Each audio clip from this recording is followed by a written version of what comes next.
কোরবানির গুরুত্বপূর্ণ অনেকগুলা মাসালা বলা হবে, একদম মন দিয়ে শুনবেন মাসালাগুলা। প্রথম কথা, সামর্থ্য হওয়ার পরে যদি কেউ কোরবানি না করেন, মুসনাদে আহমদের একটা বর্ণনা আছে, 16 নম্বর খণ্ড 120 নম্বর পৃষ্ঠা। রাসূলুল্লাহ সাল্লাল্লাহু আলাইহি সাল্লাম বলেন, মান ওয়াজাদা সাআ, কারো যদি সামর্থ্য থাকে, থাকার পরেও আলাম ইউদাহি, সে কোরবানি দেয় না, সামর্থ্য আছে কোরবানি দেয় না, ফালা ইয়াকরাবান্না মুসাল্লানা, সে যেন আমাদের ঈদগাহে না আসে। রাসূলুল্লাহ সাল্লাল্লাহু আলাইহি সাল্লাম বলেন, সামর্থ্য থাকার পর যদি কেউ কোরবানি না দেয়, সে যেন আমাদের ঈদগাহে না আসে।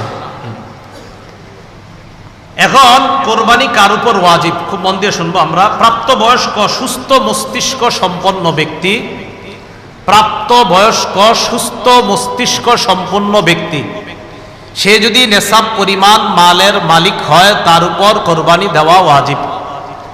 আবার বলছি, সুস্থ মস্তিষ্ক সম্পন্ন নেসাব পরিমাণ মালের মালিক যদি 10, 11, 12 তারিখ এই 3 দিনের কোনো একদিন হয়, 10, 11, 12, আবার বলছি 10ই জিলহজ, 11ই জিলহজ, 12ই জিলহজ সূর্যাস্তের আগে, 12ই জিলহজ সূর্যাস্তের আগে যদি কেউ যাকাত দিতে হয়, যেই নেসাব হইলে ওই নেসাবের মালিক যদি কেউ এই 3 দিন হয়, যাকাত দেয় কয় বছর পুরো হইলে?